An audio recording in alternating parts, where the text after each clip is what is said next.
Good morning. The committee meets today to consider the nominations of General Tod Wolters and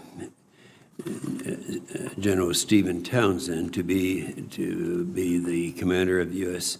Africa Command, and Wolters to be the commander of United States European Command and Supreme Allied Commander in Europe.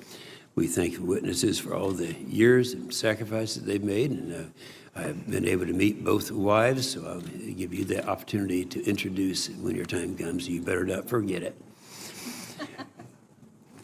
That's one of the big mistakes people make, they bring their wives and then they forget to introduce them.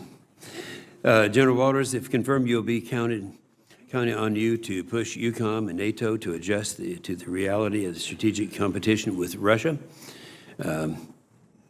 Vladimir Putin would do whatever he can to undermine and divide the West. That includes everything from military forces to cyber attacks to election meddling. We need a new and stronger deterrent that recognizes this range of challenges.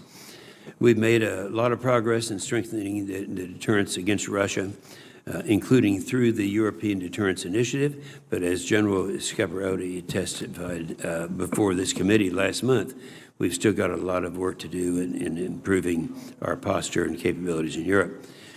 We'll also be counting on your leadership in NATO, which remains critical for America's national security. 70 years after to its creation, America's commitment to Article 5 is ironclad. Now we need our allies to honor their pledge to reach the 2% and invest that money in the capabilities and readiness needed to fight and win. And I'm glad we have seen progress on this front, but not enough progress. General Townsend, if confirmed, you will confront the increased complex set of challenges across Africa, from the continuing threat posed by terrorist groups like ISIS and Al-Qaeda to great power competition with China and Russia. While the challenges of Africa are on the rise, Africom continues to suffer from shortfalls. You know, I was somewhat involved in that when he started Africom. Africom used to be a part of Africa used to be a part of three different commands: Eucom, CENTCOM, and PACOM. And we got our own com, but we didn't get the resources to go with it. So we want to talk about that in just a little bit. So we thank the nominees for the willingness to continue service, and recognize Senator Reed. Well, thank you very much, Mr. Chairman. Let me join you in welcoming our nominees this morning. I want to thank you for your decades of military service and your willingness to continue to serve our nation. Also want to welcome your families and thank them for their support. Deeply appreciate the effort. No, it is a family effort, not just an individual effort. General Wolters, if confirmed, you will face a complex security environment arising in large part from the reemergence of a revanchist Russia that seeks to advance its strategic interest by undermining the international order that has kept the peace in Europe for decades. Russia is willing to use military force to coerce and intimidate its neighbors, and is actively and persistently engaged in hybrid aggression against the United States, our allies, and our partners, using every tool of national power to attack our democracy and to weaken our alliances. In addition, Russia's nuclear modernization program and its violation of arms control obligations serve to undermine strategic stability. The National Defense Strategy, or NDS, prioritizes the strategic competition with Russia. Eucom has the challenge of turning that strategy into a military posture and program in Europe that can credibly deter Russian aggression and, should deterrence fail, prevail in a military conflict. At the Eucom posture hearing last month, General Scaparotti indicated that more work remains to be done to ensure a credible deterrent posture in support of the NDS, and I'm interested in hearing your plans to continue that work in Eucom. The transatlantic relationship with Europe remains a cornerstone of U.S. national security. As former Secretary of Defense Mattis has emphasized, the United States' strength is inextricably linked to the strength of our alliances, and we cannot effectively lead without maintaining those alliances.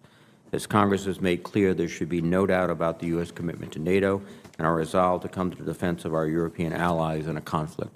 I am concerned, however, that when we risk delaying or terminating critical military construction in Europe for the sake of, in my view, an unnecessary border wall, we undermine alliance cohesion and cause our European partners to question whether the United States is a reliable partner. General Wolters, I'm interested in your ideas about reassuring our partners to ensure a strong deterrent to Russian aggression. Numerous other security challenges are also within the Eucom Commander's responsibility. These include continuing bilateral and multilateral efforts to counter violent extremism, assisting in the defense of Israel, including through our missile defense presence in the region, managing our security relationship with Turkey at a time when President Erdogan's decision to acquire the Russian S-400 air defense system has triggered suspension of Turkey's participation in the F-35 fighter program, and providing logistical and other support to global operations, particularly in support of U.S. Central Command and U.S. Africom Command. Turning to Africom, implementation of the NDS will mean something very different from the Eucom AOR. The administration has stated that they are seeking to prioritize low-cost, resource-sustainable, and innovative strategy solutions in Africa, and efforts are currently underway to reduce military personnel and equipment within your AOR, General Townsend.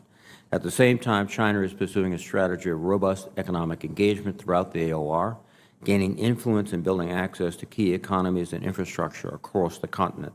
Russia is also building upon historic alliances in places like Libya to ensure access to the southern Mediterranean and forging new partnerships in places like the Central African Republic in order to extract resources and gain new allies. General Townsend, I would like to hear your thoughts on how the NDS directive to counter China and Russia should be implemented in Africa, particularly how such activities should be balanced against the ongoing efforts to reduce our presence and investments in the AOR as called for in the NDS. In Africa, the U.S. military relies on a network of partners and allies across the continent, working by, with, and through to achieve shared security goals. In fact, Africom often plays a supporting role to other U.S. and international agencies and partners in pursuit of a comprehensive approach to security challenges. General Townsend, we would appreciate your views on how best to ensure that diplomatic and developmental efforts occur in concert with military efforts in order to further our long-term security and stability goals in Africa. This is particularly important given that China and Russia seem to be strengthening their hand in Africa primarily through economics and diplomacy rather than militarily. Thank you again to the nominees, and particularly General Townsend, let me thank you for your service in Iraq. I think you, among many, but particularly you set the foundation for the degradation of ISIS in both Iraq and Syria. And for those efforts, I want to applaud you. Thank you. Thank you. Thank you, Senator Reed. We'll now have the 9 required questions, and I'd ask each one of you to audibly respond to each one. Have you adhered to applicable laws and regulations governing conflicts of interest? Yes. I only heard one. Yes. Yes, okay. Have you assumed any duties or taken any actions that would appear to presume the outcome of the confirmation process? No. No. Exercising our legislative and oversight responsibility makes it important that this committee, its subcommittees, and other appropriate committees of Congress receive testimony, briefings, reports, records, and other information from the executive branch on a timely basis. Do you agree, if confirmed, to appear and testify before this committee when requested? Yes. Yes. Do you agree, when asked before this committee, to give your personal views, even if your views differ from the administration? Yes. Do you agree to provide records, documents, and electronic communications in a timely manner when requested by this committee, its subcommittees, or other appropriate committees of Congress, and to consult with the requester regarding the basis for any good faith delay or denial in providing such records? Yes. Will you ensure that your staff complies with deadlines established by this committee for the production of reports, records, and other information, including timely responses, responding to hearing questions for the record? Yes. Yes. And the last 2, will you cooperate in providing witnesses and briefers in response to congressional requests? Yes. Yes. And lastly, will those witnesses and briefers be protected from reprisal for their testimony or briefings? Yes. Good. So we'll start now with opening statements. We'd like to, your entire statement would be made a part of the record, but if you can confine it, we have good attendance. We need to get to the questions of the members of this committee. So we'll start with you, General Wolters. Good morning, Chairman Inhofe, Ranking Member Reed, distinguished members of this committee. It's an honor to appear before you as the President's nominee for U.S. Eucom. I'm grateful for the trust extended by President Trump, Acting Secretary Shanahan, and General Dunford. If confirmed, I look forward to serving alongside the men and women of U.S. Eucom. I'd like to take just a couple of quick seconds and introduce my family. At my right 5 o'clock is my best friend and my wife, Charlene. For all of our years of service, she has quietly but relentlessly supported our family and all the men and women of the Joint Force. She makes us very, very proud, and she constantly inspires. Unfortunately, our 2 children couldn't make it today. They are fulfilling military duty. Our daughter, Sandra, is married to James, and I'm convinced that James is the finest infantry officer in the United States Army, present company excluded. They and their 4 children just completed battalion duty at Fort Campbell. And our daughter, Sandra, is the epitome of the 21st century U.S. Army spouse. She is truly a warfighting machine. Our son, Tommy, his adorable bride, Natalie, and their daughter are currently stationed at Vance Air Force Base in Oklahoma. Good for them. Tommy is a former U.S. infantry soldier and a U.S. Air Force combat controller. He recently completed officer training school, and as we speak, he is a second lieutenant student in pilot training. We're very proud of our family's commitment to the military. I'd like to take a moment to comment on my table mate. Our nation couldn't have nominated a better officer than General Steve Townsend. His talent and strategic mindedness have no equal. If confirmed, I look forward to serving at his side in Stuttgart and throughout our theaters. I'd also like to pay tribute to General Mike Scaparrotti, the current commander of U.S. Eucom. As this committee well knows, he's one of the greatest generals this nation has ever produced. Simply put, he's as fine a human being as I've ever met. The nations that make up U.S. Eucom are as diverse and united as any in the world. We possess vital strategic interest in our European area of responsibility, and we embrace engagement to address collective issues. Under General Scaparrotti, U.S. Eucom has fostered outstanding relationships with a myriad of senior civilian and military leaders.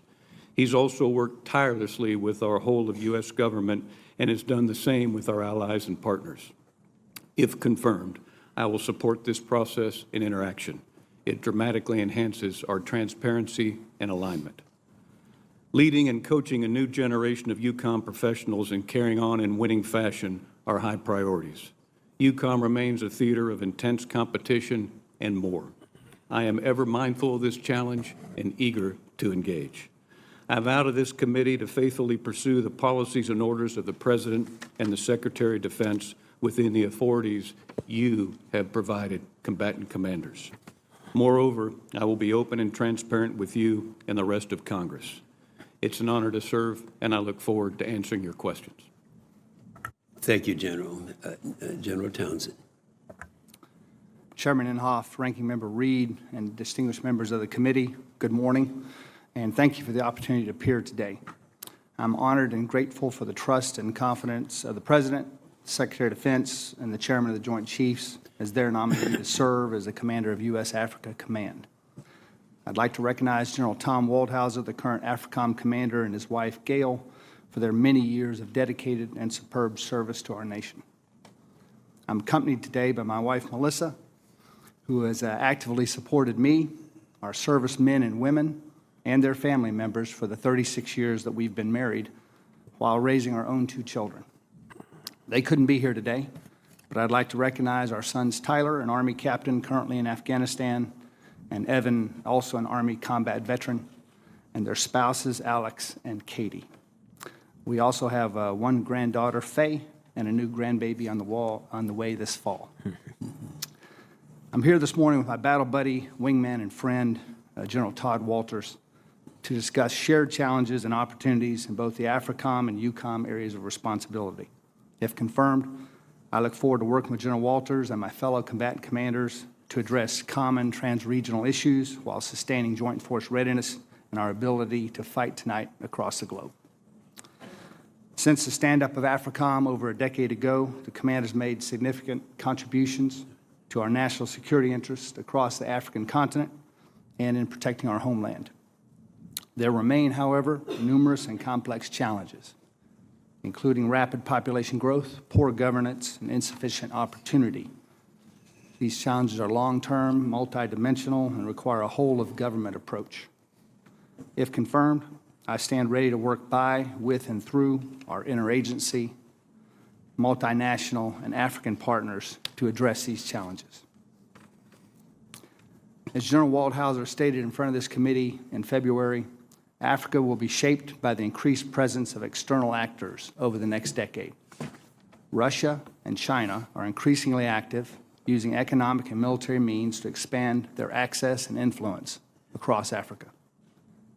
While we must up our game in great power competition, we also cannot take pressure off the terrorist groups like ISIS and al-Qaeda. Despite significant setbacks, these transnational terrorist organizations still pose a significant threat to U.S. interests and our partners. If confirmed, I will further the campaign that General Waldhauser and the leaders of Africom have crafted, and as any new commander would, I will make my own assessment on the way forward.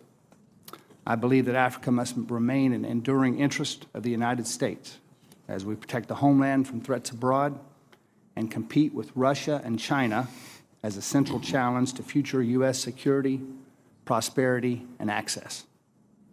Finally, it's an honor and privilege to lead America's finest men and women at Africom.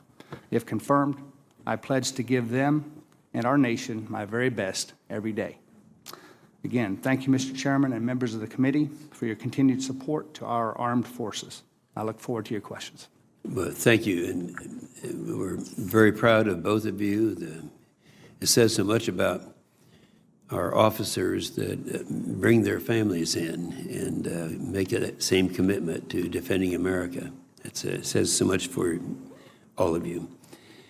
The top priorities of this committee is the implementation of the NDS, which prioritizes strategic competition with Russia. General Wolters, you mentioned General Scaparrotti, and we all hold him in the same regard as you do.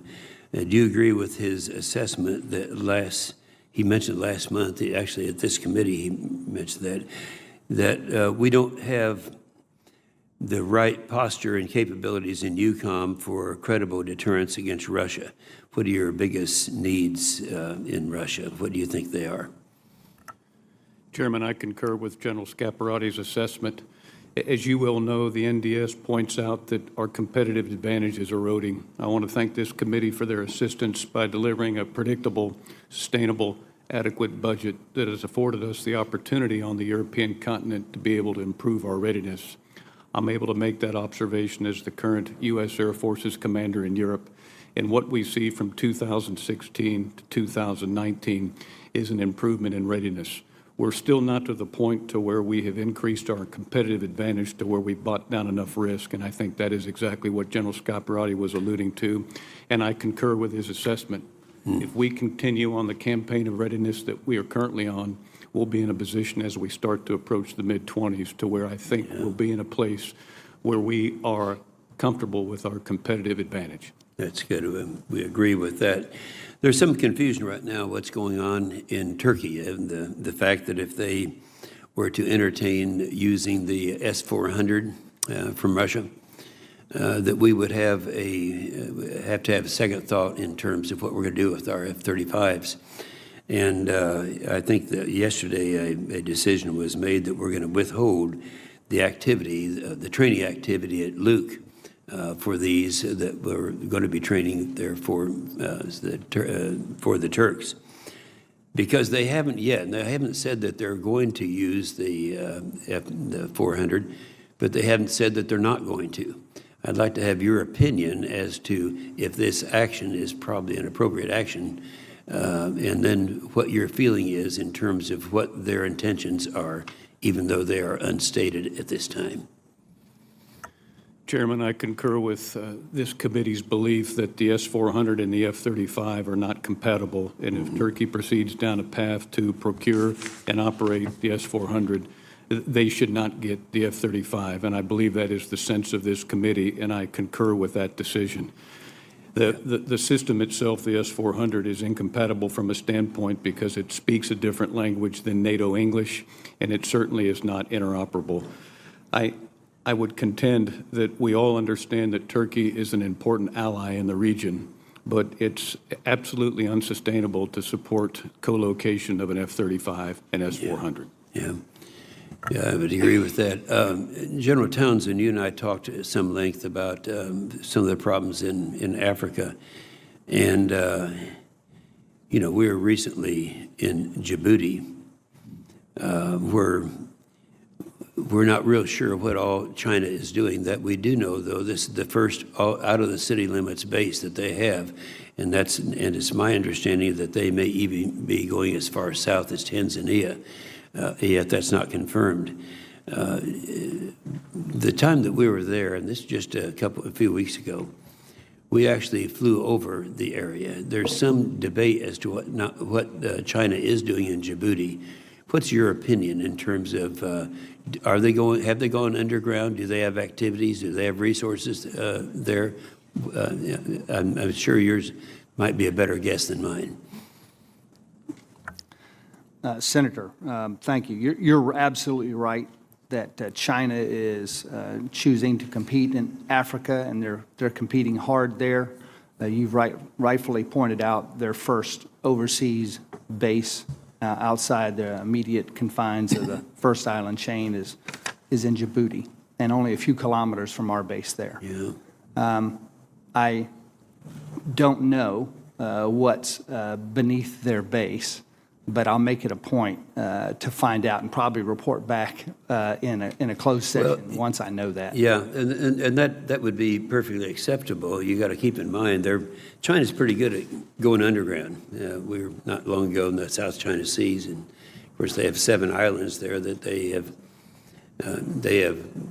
Well, our allies over there in that area have said it looks like they're preparing for World War III, and you have to wonder what they're up to in Djibouti also. Well, certainly they have some open activities. They're trying to further their economy, further their diplomatic efforts. They're also trying to protect those efforts with their military forces, just as we would. But I also think they have some activities that are not quite as open, and I have concerns about that. And I pledge that if confirmed, I will certainly look into that, because I think competition with China is something that Africom will have. We in this committee can assist you in getting a type of classified briefing that I think it probably deserves at this time. Senator Reid. Well, thank you very much, Mr. Chairman. Again, thank you, gentlemen, for your service to the nation. General Wolters, you rightfully identified the issues of readiness, of being military prepared as a deterrence against Russia in Europe. One of the things that General Scaparrotti also mentioned is his concern about effective unification across the interagency, and his assessment also that we've yet to develop a multifaceted strategy to counter Russia. And this is in the face of Russia, a Russian sort of approach that is famously described as hybrid, incorporating a whole range from conventional military forces to special operations forces to disinformation to little green men to a host of things. Where do you think we are with respect to this effective unification across the interagencies and a whole-of-government strategy vis-a-vis Russia? Senator, I think we're improving. We have to continue to wake up and embrace the campaign every second, every day, every week, every month to improve our overall strategic transparency and alignment with a whole-of-nation, whole-of-government approach. And as you well know, Senator, Russia is keen to apply indirect activity where they apply a whole-of-nation approach with a proxy force.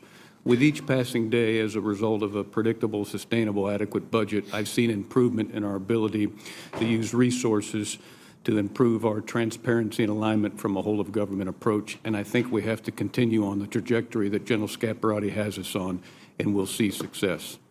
In terms of an adequate budget, that, in your view, I presume, but I'll ask you, would also incorporate adequate budgets for the State Department, adequate budgets for other agencies like the FBI, who conducts some activities in our embassies. Is that fair? Yes, Senator. Thank you very much. One other area of specific concern to all of us constantly is cyber. Do you feel that you need more resources from Cyber Command?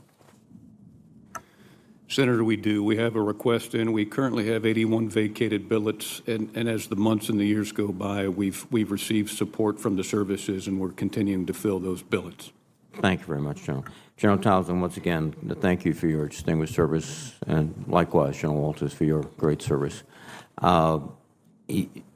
Africa presents an interesting sort of situation. You've been told to do more with less, effectively, in the National Defense Strategy. And as my chairman has pointed out, China and Russia are making significant inroads. A lot of what the Chinese are doing is not, with the exception, and it is a large exception, their base in Djibouti, a lot of it's economic, the Belt and Road. And you're going to be in a position of trying to counter that. And once again, it raises the question of sort of whole-of-government approach, including economic development, capacity building for nation-states in Africa that have weak governments. Can you give us an idea of how you're going to approach that, particularly when you've been told to cut back? Senator, I think that we do have to compete with China on the African continent. I think you've rightfully pointed out that it's going to be a whole-of-government approach, and I think probably not mainly a military approach. I think there's certainly a military aspect to that competition. Part of the optimization that you're referring to is really to reset our counterterrorism posture to a more sustainable basis, and to allow us the room and the breathing space to compete in the military dimension. I think that our nation will compete diplomatically and economically, probably on a greater scale than militarily. But your point about it being a whole-of-government approach, just like in Europe, is exactly right. We're seeing now, as reported in the press, the Russians have moved into the Central African Republic. They're advising them, which seems to be an attempt by Putin to return to the great power influence that they enjoyed under the Soviet Union. That's in your view, that's a new and emerging threat on the continent. Is that an accurate assessment? Senator, I think just like China, Russia is also competing on the African continent. In my view, their efforts in the Central African Republic are more exploitative than anything else. So they are offering some training. They're providing some security and some arms. And they are also extracting gold, diamonds, and a lot of other minerals out of there for a song, I think. So I think they're very much doing that in their interest, and it's exploitative in intent. Thank you. Thank you, gentlemen. Thank you, Mr. Chairman. Thank you, Senator Reid. Senator Wicker. Thank you, Mr. Chairman. Gentlemen, thank you for your testimony and your service.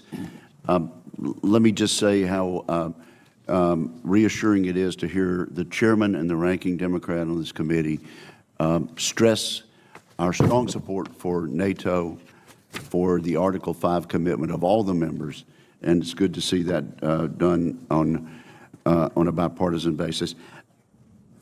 I will not ask another question about Turkey, except to say that I'm glad that the chairman brought it up early.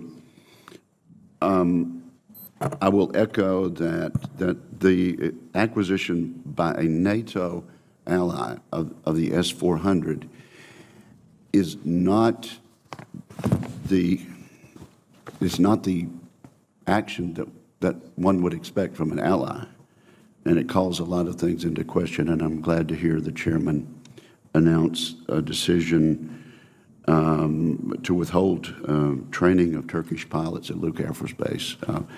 I don't know how that'll turn out, but it is troubling, and it calls into question a lot of things that we've assumed from our longtime ally in Turkey.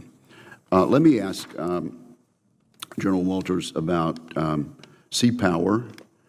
The U.S. has 4 destroyers based in Rota. They perform ballistic missile defense missions, carry out strikes into Syria, boost NATO's presence in the Black Sea, and monitor Russia naval activities in the eastern Mediterranean. Some are proposing adding 2 destroyers at Rota. I asked General Scaparrotti about this. a few weeks ago when he was here, and he supported the idea of 2 additional destroyers at Rota. Do you agree with General Scaparotti's assessment about stationing additional destroyers in Rota? Senator, I do. Are we going to need more? Are we going to need a larger or smaller fleet in Eucom going forward? Senator, it's my belief that we'll need a fleet that possesses the capability to cover more time and cover more distance. I suspect that's going to require 2 additional destroyers per the conversation I've had with General Scaparotti in my current position as the Air Force's commander in Europe. Thank you very much. Now let me move then to our allies in Poland. As you know, they've actually requested that the United States establish a permanent base in Poland. So I want to ask you what you think about that. There are at least 2 schools of thought. One would be potential stationing of a permanent U.S. base in Poland. Another would be a permanent rotational basis there.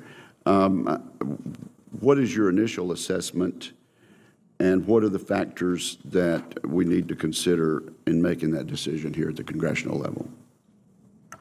Senator, I think the first factor has to be mission. As you're very familiar with, Poland is currently hosting a rotational brigade combat team, a rotational combat aviation brigade, and a small headquarters-like entity.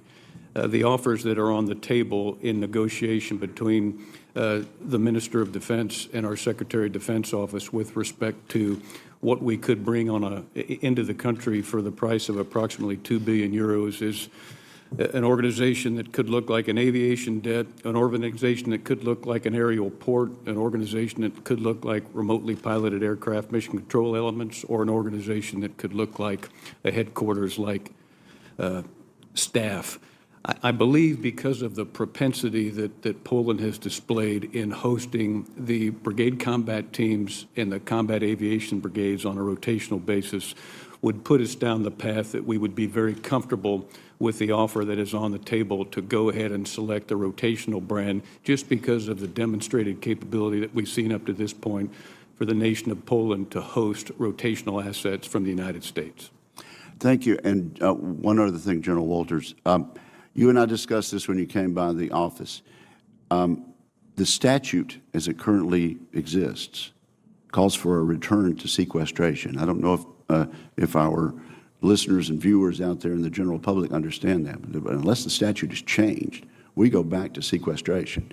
Not only in DOD, but the State Department, as Senator Reid pointed that out. Is disaster a strong enough word to describe what that would mean if we do not take action and actually change the law to prevent this? Senator, sequestration would dramatically impair our readiness. And with regard to Senator Reid's question about this, does that apply with regard not only to the DOD budget, but to the State Department budget, which he asked you about? Senator, I believe that it does because it's a whole-of-nation, whole-of-government approach, and all those entities use the capabilities of their sister departments, so it would impact our capability to properly deter on continent. Thank you, sir. Thank you, Senator Wicker, for bringing that up. Senator Peters.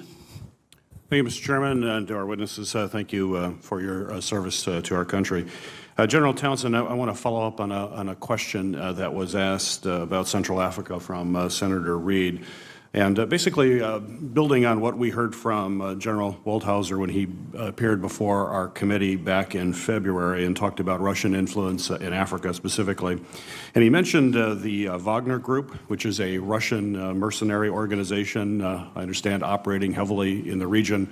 I think he talked about having trainers in Central Africa, and that a Russian is now serving as the national security advisor to the president of that country as well. I think it was also highlighted in a New York Times story just last week. So my question to you is, what risk do these mercenary groups pose to the United States? How concerned are you? Senator, I have some experience with these groups, and specifically the Wagner Group from my time in Syria. I think they concern me greatly. I'm sure they concern General Waldhauser as well. They're quasi-military, and as we saw play out in Crimea and Ukraine, little green men running around, not necessarily following rules of behavior we would expect from proper armies. So I have a pretty significant concern for the use of these kinds of forces in the way that the Russians are using them on the continent. And if confirmed, this is something I'll certainly be looking into in greater detail. So you say they're quasi-military, but they are closely tied to the Russian government? They are. In fact, they train right alongside the Russian armed forces. So when you say you'll look into their operations, what sort of things will be the subject of that inquiry? Well, it'll be an endeavor to try to figure out exactly what they're doing with them. As you mentioned, they're using them to guard the head of state. They're using them to train some of the local armed forces. Some of that could be benign. Some of that is probably less than benign. We've talked quite a bit about whole of government, how the United States needs to be a counterforce to both the Russians and the Chinese. Could you give us some understanding of what you think the long-term ramifications will be for African countries that are working closely with Russia and China in supposed economic development and security cooperation projects? What concerns you about that? Senator, I think for our African partners, that they probably have their eyes open about what the Russians and Chinese are about. I think that they're offering a lot of military assistance and a lot of economic assistance, but there's a whole lot of strings attached to that assistance. And the potential for their debt to increase significantly to countries like China. I think, as we have seen play out in some other places in the world, if they can't make good on their debt, then they wind up surrendering more of their sovereignty and more of their resources to the Chinese and the Russians. So I think that's problematic. And for the United States, I think it's a concern to all of us because of the potential impacts on our access on the continent and our influence. General Wolters, when General Milley was here last week, he talked about why he supports having rotational forces in Europe, specifically Poland, as you've discussed already. But one of the benefits that he mentioned was the ability to exercise the strategic muscle memory of Transcom, making sure that we're dealing with some of the logistical challenges in Europe, including difficulties with rail heading, the use of public roads, and others to actually move men and material to the fight. My question for you, sir, is what logistical challenges do you foresee in Europe as you take this position, and how can we improve that infrastructure? What should Congress be thinking about? Senator, the support with a predictable, sustainable, adequate budget has certainly helped. And as you're probably familiar with, NATO has recently stood up Joint Support Enabling Command. That's one 3-star in NATO that's focused on improving road and rail access from Germany eastward all the way to the Russian border. That's an area of challenge as a result of the conditions on the ground over the last 15 years. And if confirmed, I will place heavy emphasis, as General Scaparrotti does, on logistics throughput to ensure that we can close on the enemy at a faster pace.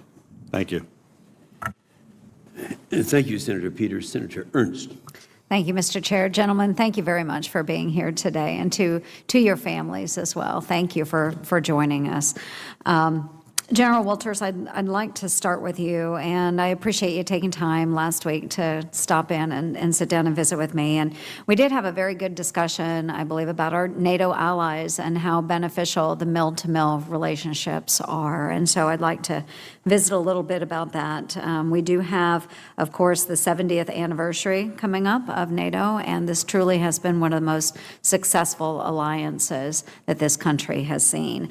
So let's talk a little bit about about NATO's evolving role as we move forward and working together against our mutual adversaries. And can you really describe, for those of us on this panel, but then also for the greater public, what are the tangible benefits that we get from having those NATO alliances? What can we see and feel as a public?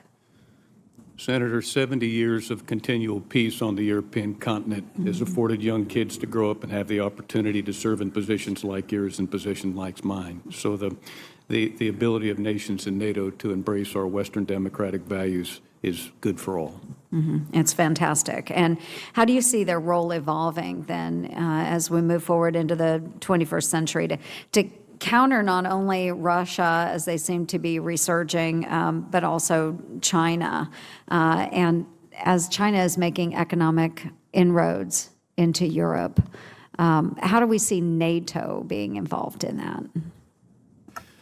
NATO obviously promotes Western democratic values, and what's been very positive to see over the course of the last 3 years in my current capacity is NATO's willingness to transition missions, and they've done so through NATO command structure adaptation to where we have endeavored to participate in exercises in the Pacific to continue to promote the NATO values. Thank you very much for that. And gentlemen, for both of you, I chair the subcommittee on emerging threats and capabilities. And one of the areas that we focus on is making sure that we're adequately equipping our special operations forces to face evolving asymmetrical threats. And General Townsend, I'll start with you. This is an area you're intimately familiar with. Can you describe how you would work with Special Operations Command to employ our SOF operators, both to counter violent extremist organizations and to counter the rising threat of China and Russia, and how you would balance that? Senator, as you know, our special operating forces and all services bring incredible capabilities to the fight. And General Rich Clark and I have a long relationship, and I know that we'll work very well together. That's one of the first things I'm going to do if I'm confirmed, is to seek his advice on how to best employ special operating forces on the African continent. I think that they're being employed by Africom there in a remarkably effective and efficient fashion. I think that as we go forward, and I think more of our effort will turn towards great power competition, I'll seek the advice of our best special operations leaders as to how best to employ those forces. Thank you. And they have a very small footprint. We enable them to do very much with very little. So I appreciate that. And I know that you and General Clark will have a very, very good working relationship. So thank you very much. And General Wolters, with Russia threatening European countries like Ukraine and the Baltics, and I just returned from Ukraine not all that long ago, what do you see as the most effective method of employing SOF to counter some of what we call the gray zone activities? Senator, thank you again for your visit to the hot war. Your commitment and your engagements improve the trust between our forces and certainly those of Ukraine. I think it's absolutely imperative that we bake SOF forces into all aspects of the campaign, start to finish, and certainly in all components, air, land, sea, space, and cyber. And I think over the years, as the United States, we've done a better job of doing so. And as you're familiar with, we have plans in place that use SOF forces in all elements that I just alluded to increase our overall deterrence capability. Well, gentlemen, thank you. My time is expiring, so I will yield back. But again, thank you very much for stepping up into these positions, and certainly look forward to supporting you. And thank you to the families as well. Thank you, Senator Ernst. Senator King. Thank you, Mr. Chairman. General Wolters, you mentioned in your prepared testimony, and I think we've discussed this, the importance of exercises in Europe, and particularly coordination and exercises with our NATO allies. How do we ensure that exercises don't trigger a response or a miscalculation or a misunderstanding, a kind of guns of August situation? Can you discuss the precautions that may be in place to obviate that concern? Yes, Senator, as part of our basics for military defense planning and military decision-making, escalation management is a key assumption that we have to square away from the beginning. And I can tell you that for all operations that I've been involved with as the Air Component Commander in serving General Scaparrotti for the last 3 years, escalation management is continually addressed, whether it's a small military training team, a small exercise, or a large exercise. In 100% of the events that we embrace, we take a look at any of the ramifications on the periphery with respect to Russia, and we ensure that we have our escalation management under control. Is there any communication with the Russians to the extent of, hey, this is an exercise? Senator, the only communications that I have with the Russians have to do with safety deconfliction, and the way I communicate is through General Scaparrotti, and General Scaparrotti will make that call only for safety deconfliction. We don't share the specifics of operational movement prior to activities. But unless, of course. But the question of miscalculation and misunderstanding is one that you're conscious of and have contingencies to deal with. Yes, Senator. Thank you. Changing geography a bit, the Arctic, huge area of potential cooperation or conflict, particularly with Russia.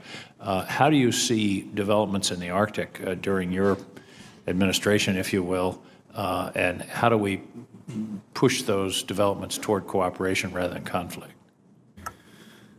A smooth fusing in of exercises, and Senator, as you well know, we just completed a Trident Juncture exercise, very large, with 50,000 U.S. military members that were involved.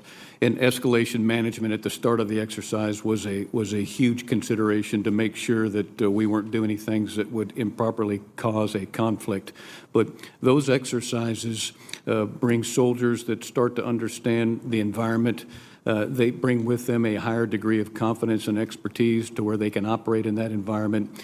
And as you well know, at the strategic level, there are ongoing discussions between combatant commanders to ensure that we have the appropriate transparency and alignment. We're very excited, and if confirmed at U.S. Eucom, I'm very excited to have the opportunity to work with General O'Shaughnessy on the specifics of what we can do from a Northcom and Eucom perspective to better improve our transparency and alignment with activities in the Arctic. Well, the data that I've seen is that the Russians are significantly increasing their presence, their military presence along their shore of the Arctic. It's hard to know which is south and north and east and west when you're at the North Pole. But is that a concern, and how do we respond to that? And again, to go back to the beginning, how do we move back toward cooperation rather than confrontation? Senator, that's a concern, and I think we need to respond as we have by increasing the activity via exercise and training events in the vicinity of the Arctic. Thank you. General Townsend, and it's interesting as I think through these hearings, you all are coming into this position and we're asking you questions as if you've been there for 10 years, but bearing that in mind, do you have a view on what Russia and China are after in Africa? Is it natural resources? Is it neo-colonialism? What are their goals on the African continent? Senator, I think it's a lot of the things that you just stated. I think primarily they're after economic benefit, but right behind that, I think they're after some of the same things that the United States is concerned with, access and influence.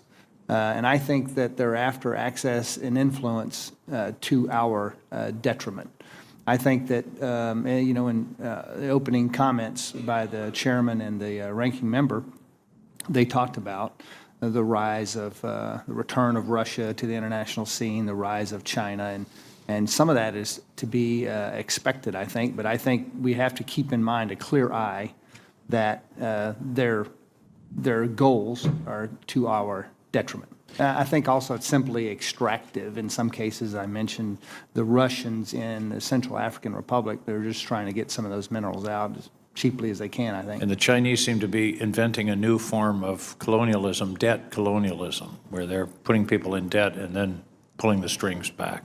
I would suggest that your first line of effort, strengthening partner networks, is incredibly important because those relationships, whether it's mill to mill or country to country, are going to be important to resisting pressure from those countries. I agree, Senator. Thank you. Thank you very much, gentlemen. Thank you, Mr. Chairman. Thank you, Senator King. Senator Hawley.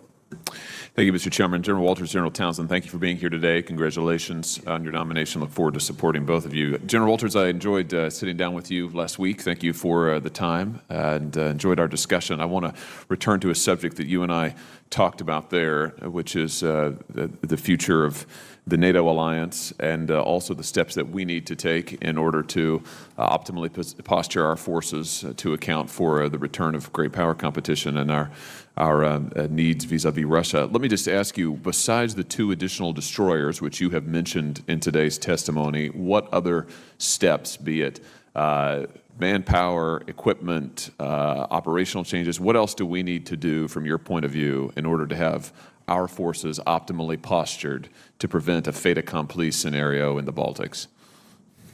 Senator, the predictable, sustainable, adequate budget has afforded us the opportunity through the European Deterrence Initiative to continue to rotate forces in and continue to increase our presence. And we've been able to do so. And I think in the future, rotating in headquarters that appear to do the same things as Armored Division headquarters do, and the continual rotation of 4th and 5th generation aviation assets will be very helpful. Very good. Thank you for that. Let me ask you about our NATO allies. I won't lie to you, I'm very concerned, as I expressed to you when we met, about Germany's decision recently to decrease rather than increase their defense spending. But let's talk about the practical things that we need our allies to do on the ground when it comes to preventing a fait accompli scenario in the Baltics. Can you, from a posturing point of view, can you give us some ideas about what would be optimal for our NATO allies, again, from a force posture perspective? What do we need them to do to act as that blunting layer that will blunt any aggression by the Russians, which would, of course, enable us to the time necessary to respond? Senator, I would ask our NATO allies to continue on the trajectory of contributions that they're currently on. As you're very familiar with, we have 4 battalion-sized battle groups in Estonia, Latvia, Lithuania, and Poland.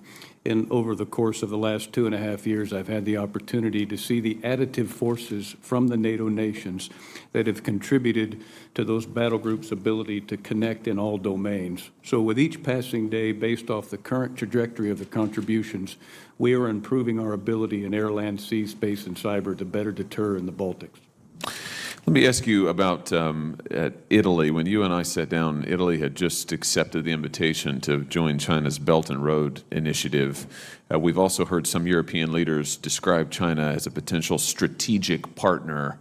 What do you make of this? I mean, what's your reaction to this? Does Italy's joining of the Belt and Road Initiative, does the view of some of our European partners that China is a strategic ally, does that make accomplishing our own military objectives more or less difficult?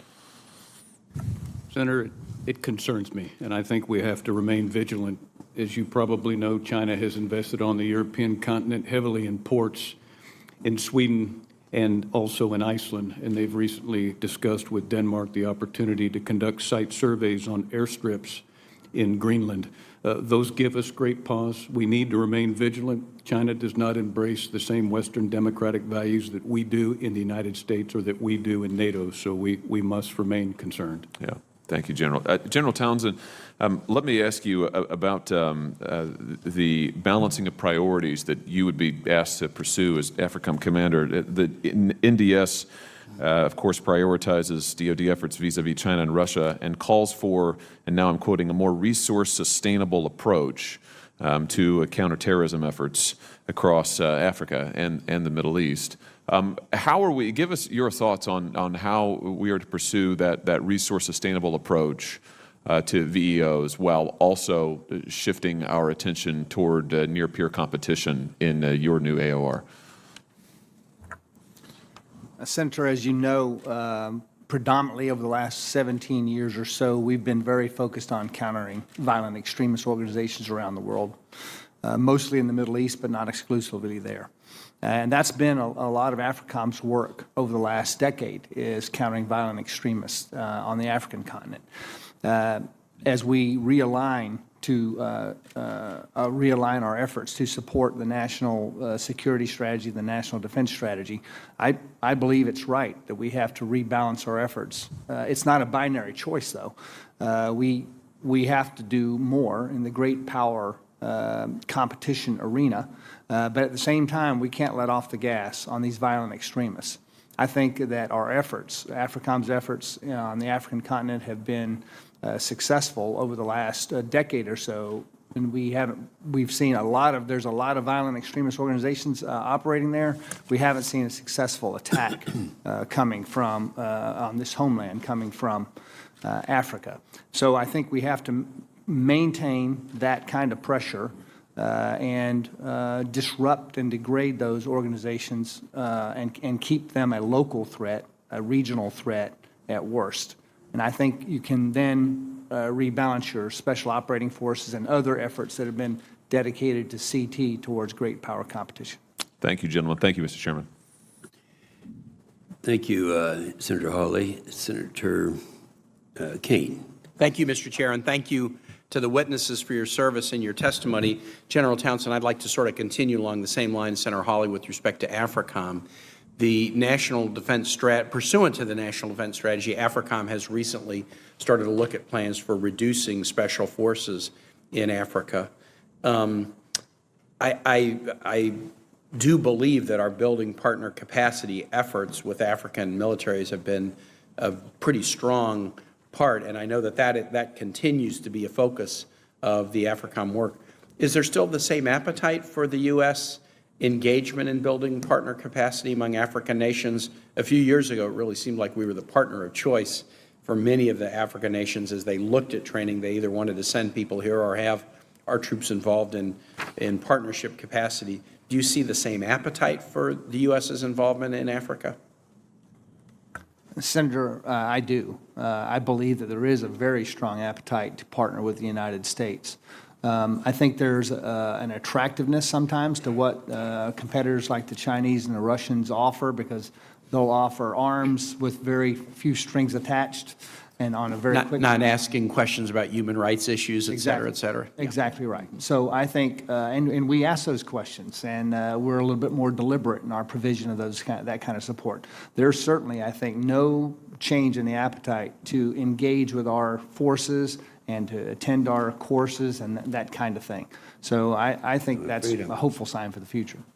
Well, we always hear that our efforts are broader by, with, and through partner nations, and I think as long as we can, I think building partner capacity efforts and training foreign military and IMET programs, one of the most cost-effective things we do. It's not a big part of the Pentagon budget, and I'm glad to hear that you see that appetite still there, and I hope it's something we can provide. I've not visited partner capacity building efforts in Africa, but I have in the Middle East and in South America, and watching our troops work with troops in other nations, training them on laws of war, on rule of law, as well as effective military tactics. I mean, you really see the value add that we can provide to nations in their own defense, but also building strong relationships that are helpful to us. I hope we'll continue that. General Wolters, I know there's been a question asked earlier about Turkey with respect to the purchase of Russian systems and the sale of F-35, so I'm not going to repeat that. But the Turkish issue is a challenging one. There's so many equities involved. The use of the Incirlik base at Adana has been really important to us in battling against ISIS. Talk a little bit about how you want to approach the Turkey question, especially given other challenges in the relationship, the U.S. support for the Kurds in northern Syria, who have been effective fighting partners, which cause challenges for Turkey. Some of these questions are for the Secretary of State, but I also think Eucom and CENTCOM are very involved in these questions. And just talk a little bit about how you might approach that big picture. Senator, I've had the opportunity to work for General Scaparrotti as his air component commander for the last 3 years, and he probably spends 65% of his time focused on Turkey. His heavy engagement in all aspects of U.S. and Turkey relations and NATO and Turkey relations has been very, very helpful. And if confirmed, Senator, that's exactly the glide path that I'll follow. Again, Senator King said we asked you questions sort of assuming you're doing the job rather than you're being nominated for the job. But since you have worked with General Scaparrotti, what's your sense of the status quo right now, or the state of progress right now in U.S.-Turkish dialogue over the Kurds in northern Syria? Have we worked out kind of a working arrangement with how the U.S. will continue to be partners with those who partnered with us without alienating Turkey? What's the status of that right now? Senator, the negotiations are ongoing with General Scaparotti's staff and their counterparts on the Turkish general staff. And I don't know what the final outcome is, but I've had the opportunity to address this with General Scaparrotti, and we are having productive dialogue. And we suspect that this productive dialogue will continue. And as you well know, it specifically has to do with the Turkish-Syrian border. So more to follow, but negotiations are ongoing, and they're traversing in a positive direction. And my impression is generally in the tensions in the relationship tend to be sort of at the political level, but that the mill-to-mill, both communication and cooperation between U.S. and Turkey and the military side tends to be pretty strong. Am I accurate in saying that? You are accurate, Senator. Okay, thank you so much. Thanks, Mr. Chair. Thank you, Senator Kane. Senator Warren. Thank you, Mr. Chairman. The unclassified worldwide threat assessment by the Director of National Intelligence said, and I'm going to quote it, "Global environmental and ecological degradation as well as climate change are likely to fuel competition for resources, economic distress, and social discontent through 2019 and beyond," end quote. That assessment also said, quote, "Damage to communication, energy, and transportation infrastructure could affect low-lying military bases, inflict economic costs, and cause human displacement and loss of life." Now, I've asked this question to other senior military officers, so I want to be sure I get it on the record here. General Townsend and General Wolters, do you agree with the intelligence community's assessment of climate change threat? Senator, I'm not a climate scientist, but as a warfighter, I pay attention to conditions on the ground, and here's what I see in Africa. So, do you agree with their assessment? I see if there's climate change in Africa. Okay, so do you agree with their assessment? They assess it as a threat. They don't just observe that it is happening. They don't just say the sky is blue. They assess it as a threat. I just want to know, do you agree with their assessment? Senator, I see those conditions as causing the threat. Okay, so you do see the threat then. You agree with their assessment? Generally, yes. Okay. General Wolters? Senator, I do, and I also know it's a military imperative to plan for weather change, and weather change is a result of exactly what this report you're referring to alludes to. Good. So let me ask you, will you commit to working with this committee to ensure that your commands are prepared to deal with the threat of climate change to operations in your areas of responsibility? General Townsend? Yes, Senator. Yes. General Wolters? Yes, Senator. Good. Thank you. Adapting to climate change impacts our military readiness, and I'm glad that you both take this seriously. I have another question I want to ask about. Since declaring Somalia an area of active hostilities in March 2017, the Trump administration has significantly increased the number of airstrikes against al-Shabaab militants compared with those carried out under the Obama administration. In 2018, there were more airstrikes in Somalia than Libya and Yemen combined. And Defense Department data for disclosed airstrikes shows 47 strikes, killing 326 individuals. General Townsend, are we at war with Somalia? No, Senator, we're not at war with Somalia, but we are carrying out our operations against violent extremist organizations in Somalia. It is a designated active area of hostilities. So if I ask families of civilians that have been killed or injured in these airstrikes, do you think they'd say we're at war? The U.S. is at war with Somalia? I imagine, Senator, that they might say that, but I don't know that. All right. As best I can tell, the strategy in Somalia, as it is in so many of the countries that the U.S. is bombing, is to keep killing terrorists and militants and hope that one day there are magically no more terrorists or militants to kill. I know that we are working, quote, by, with, and through, close quote, our Somali partners, because this is our playbook everywhere. And I agree that fewer terrorists is a good thing. But I just want to broaden this discussion a little bit in the time left. General Townsend, do you think that military force alone is enough to beat al-Shabaab and address the root causes of terrorism and instability in Somalia? Senator, I do not. Are we adequately resourcing the non-military side of our strategy? I'm not really sure. That's something I'm going to have to look into if confirmed for the job. Okay. What is our strategy for Somalia? And more important, what is the measure of success in Somalia? Well, I think what we're trying to do is create capacity there for the local Somalis to secure the nation themselves. And I think there's been some progress on that front. So how do you measure that? What is the adequate measure here? What's our metric?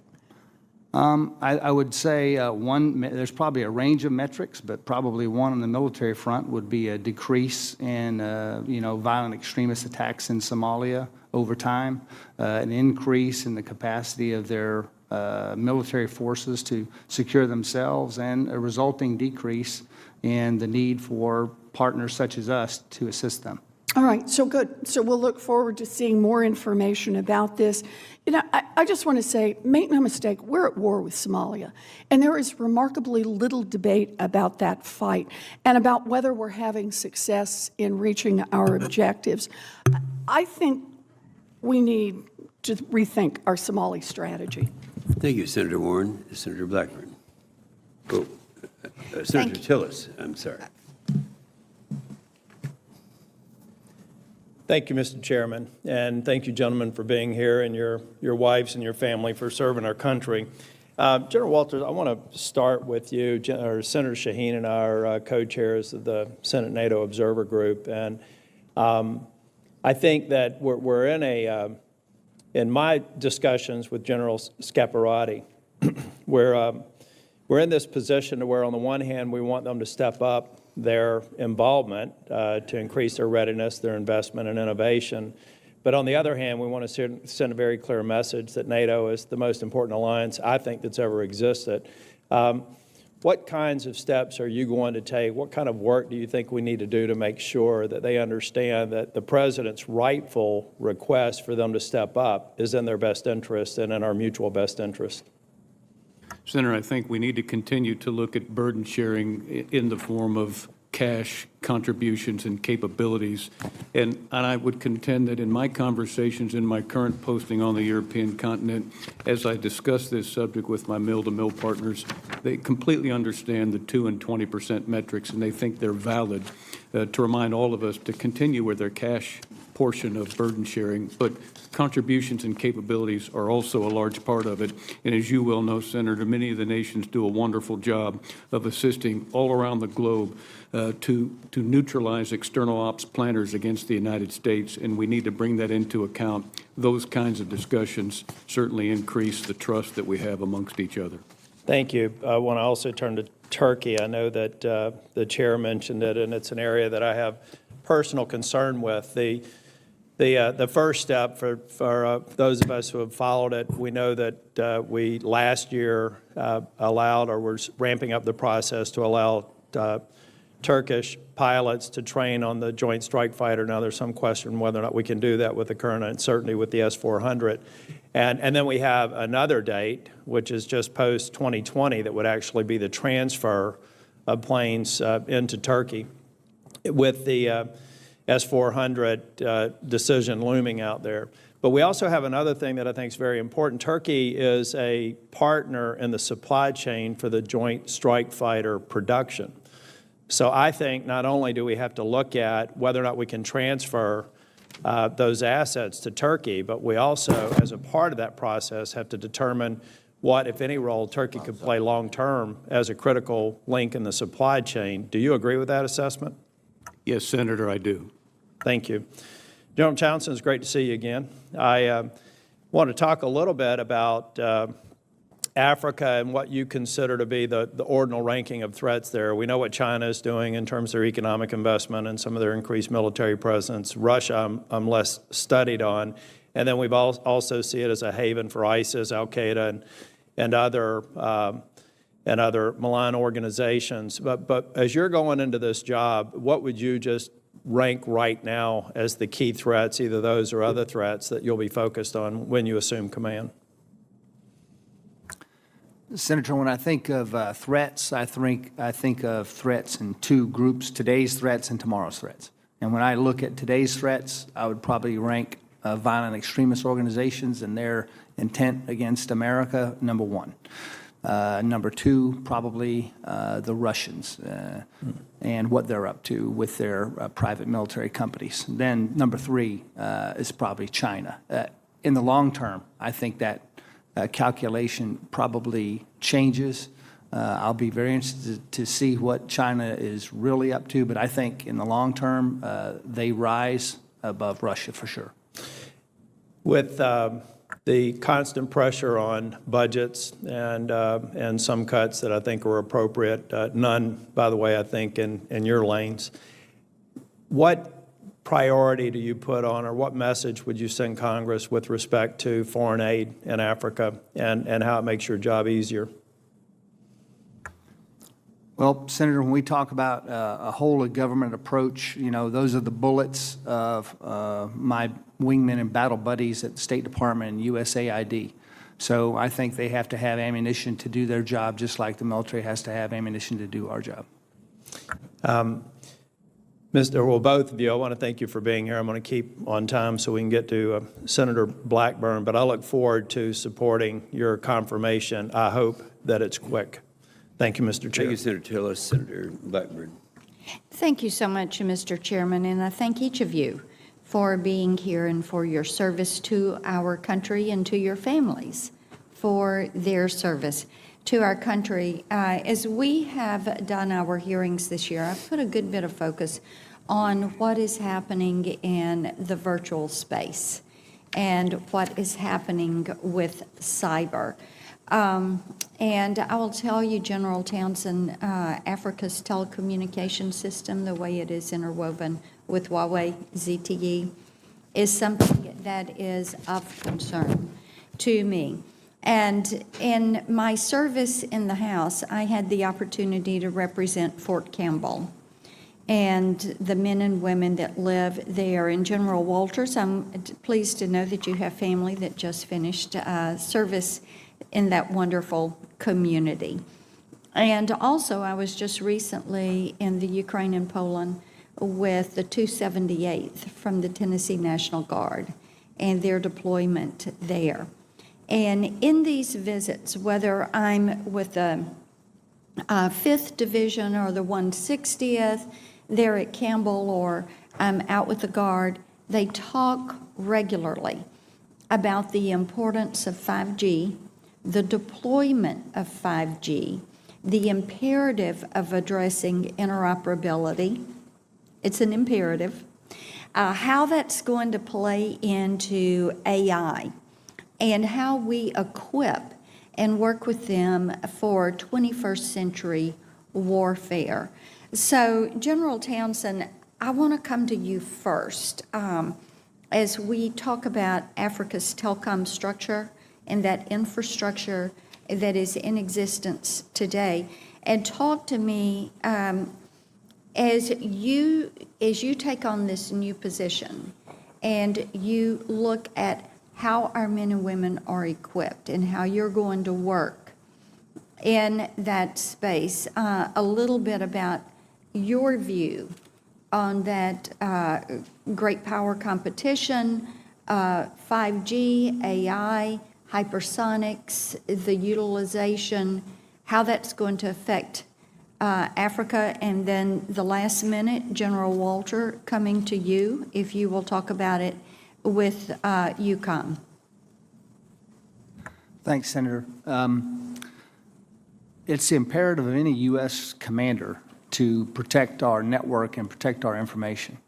And all of our operations around the world, only a very small percentage of our data and communications flows across a entirely U.S.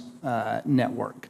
The great bulk of our data and communications in the military and on the diplomatic side flow across, and economic side, flow across what's out there. And that's a problem. And well, it certainly can be. And if, as you rightfully pointed out, the Chinese are they're laying track all over Africa, and I don't mean railroad track. I'm talking about communications infrastructure that you're referring to. And their intent, I think, is on one side, it's purely commercial. They're providing service and making a buck. On another side, there's... What's your game plan for addressing it? Well, that's a harder one. And how do you communicate that message? Because as you are there in host countries, how are you going to communicate that this is a problem? Huawei's a problem. Yep. Senator, I think we're going to have, certainly I will communicate that message, because if our data is traveling across a network installed by the Chinese, we cannot be certain of its security. No, we cannot. General Walter? Senator, I agree with everything that General Townsend said. I would hearken back to our focus on cyber operations. With the assistance of this committee, we were able to establish in the U.S. a unified combatant command, U.S. Cybercom, led by one commander who gives clear direction and guidance to the field. And what we've seen for the last 2 years from the guidance of General Nakasone is a dramatic improvement in the disposition of our defensive cyber operations force. Better hygiene on the network, better ability to detect intrusions. Those are the blocking and tackling skills that we all need to embrace to ensure that we secure ourselves, not to be culpable to miscreants getting inside of our network. And I would work very, very hard to continue, as General Scaparrotti has, to promote the advances in cyber and to certainly promote the hygiene that is helping us secure our networks. Thank you. Yield back. Thank you, Senator Blackburn. Senator Shaheen. Thank you, Mr. Chairman, and thank you, gentlemen, both for your service in the past and for your willingness to take on these critical commands. General Wolters, NATO announced that it's creating a cyber operations center, and that center is expected to be fully staffed and analyzing threats and attacks by 2023. I wonder if you could give us an update on what you know about the status of the center, and also speak to, given the cyber threats, why it's taking so long to get that set up. As you know, Senator, cyber is a man-made network and very, very complicated.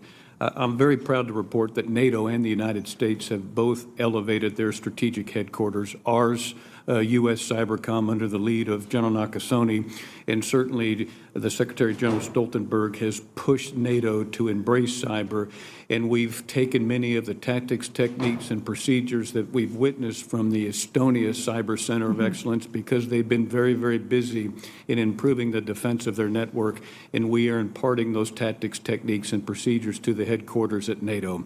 I wish we could go faster. I'm certain that nobody wants it to go faster than Secretary General Stoltenberg and General Scaparrotti, and if confirmed, my commitment to you is this will be a high emphasis area. So is the challenge that we're dealing with so many different individual countries? Is the challenge resources? Is the challenge getting the people to staff the command? Senator, I think it's all of those, and I would say that your first challenge is probably the one that's most important. That is getting the policies and alignment across national boundaries to ensure that we have the overall national alliance and the overall NATO alignment to ensure that we can deliver the best security disposition for our cyber networks. Thank you. General Townsend, earlier this year, General Waldhauser, when he was here, talked about his efforts to implement the Women, Peace, and Security legislation. It's legislation that I co-sponsored with Senator Capito, and it's something that I believe, looking at the data, makes a huge difference as we're thinking about having women at the table in conflict areas and in difficult situations. So can you talk about what your thoughts are on continuing the implementation of that legislation, how you see that playing out, and what your commitment is to making sure that happens? Senator, I've admired General Waldhauser and Africom's implementation of that legislation. They are very active with bringing women to the table, and I think their thought is the same one you just described, that if you bring more women into governance, if you bring more women into military affairs, things seem to smooth out. And so I intend to continue and further the efforts that, if confirmed, I'll further the efforts that Africom has done on that front. Well, thank you. I appreciate that. As you know, Africom has been commended as a leader on addressing the implementation of women, peace, and security. So I'm pleased to hear you say you will continue to do that. One of the other issues that I had a chance to speak with General Waldhauser about was what we're doing to try and address the threat from Boko Haram and the young women who are still being kidnapped across Nigeria, and the work with the Nigerian forces to try and train them, and the joint effort to address this. Can you talk about what you think our commitment should be and what we might be able to do to help deal with Boko Haram? Senator, they are one of a number of serious, violent, extremist organizations that are a threat to U.S. interest and locally and regionally. I think our first priority has to be those that threaten the U.S. homeland and U.S. interest. Then second, the ones that threaten our partners. Boko Haram seems to fall somewhere right in the middle there. So I know they're high on Africom's list. And if confirmed, I'll continue to press that. And can you specifically talk about the whole issue of kidnapping of young women and girls there, and what specific activities we might be working on with the Nigerians to address that? Speaking to the situation of kidnapping women and girls, kidnapping of anyone is horrible. Whatever their gender or their age. But they seem to be more focused on young girls. I think Boko Haram certainly does. Right. So I will find out. I don't know exactly what Africom is doing specifically with the government or the armed forces of Nigeria in that particular realm, but that's something I'll look into, Senator. Thank you. I really appreciate that. If you could let the committee know when you learn that, I would appreciate it. I will. Thank you. Thank you, Senator Shaheen, and thank both of you. We appreciate very much your participation and your patience and that of your families. I'm so proud that you have. I'm not saying that I haven't done as good a job, but I don't have all my kids in the service. And so I just think it's really great that you've done that, what you've done. I'm very proud of them and proud of you. With that, we're adjourned. Thank you.